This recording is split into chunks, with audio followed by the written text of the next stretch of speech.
Hello friends, மதுரையில் 2-3 நாளாகவே evening ஆனால் சரியான மழை பிடிச்சிக்குது. அதுக்கேற்ற மாதிரி ஒரு சூப்பரான இடியாப்ப கொத்து எப்படி செய்யறதுன்னு பார்க்கலாமா?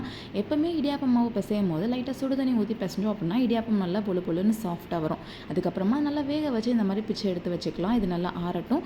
இப்போ தாளிக்கிறதுக்கு ரெடி பண்ணிக்கலாம். ஒரு கடாய் வச்சுட்டு எண்ணெய் ஊற்றிட்டு கடுகு, சீரகம், கருவேப்பிலை, கடலைப்பருப்பு, வெங்காயம், பச்சை மிளகாய் எல்லாத்தையும் போட்டு நல்லா சாட்டே பண்ணிக்கலாம். நல்லா ஒரு 2 மினிட்ஸ் நல்லா வெந்ததுக்கப்புறமா சால்ட் ஆட் பண்ணிவிட்டு நம்ம 2 தக்காளியை இந்த மாதிரி பொடிசாக சாப் பண்ணி வச்சுருக்கேன். பெரிய சைஸ் தக்காளியை அதையும் ஆட் பண்ணிக்கலாம். நல்லா இந்தளவுக்கு பச்சை வாசனை எல்லாம் போனதுக்கப்புறமா அதுக்கு தேவையான கலருக்கு ஏற்ற மாதிரி கொஞ்சமாக மஞ்சள் தூள் மட்டும் ஆட் பண்ணிக்கலாம். அது நல்லா இந்தளவுக்கு தொக்கு மாதிரி வந்ததுக்கப்புறமா நம்ம பிச்சு ஆற வச்சுருக்க இடியாப்பத்தையும் ஆட் பண்ணிக்கலாம். இந்த ஸ்டேஜில் முட்டை, சிக்கன்லாம் கூட ஆட் பண்ணிக்கலாம். மதுரையில் இந்த மாதிரி கொத்து இடியாப்பம், முட்டை, சிக்கன் இடியாப்பம்லாம் கிடைக்கும். அதிலே நம்ம பண்ணியிருக்கிறது சிம்பிளான வெஜ் வெர்ஷன். அதில் ஃபைனலாக ஒரு லெமனோட ஜூஸ் அண்ட் கொத்தமல்லி மட்டும் போட்டு இறக்கணும் அப்படின்னா சூப்பரான இடியாப்ப கொத்து ரெடி. இதுக்கு சைடிஷாக ஆட்டுக்கால் பாயா வச்சு சாப்பிட்டா டேஸ்ட் அப்படி இருக்கும்.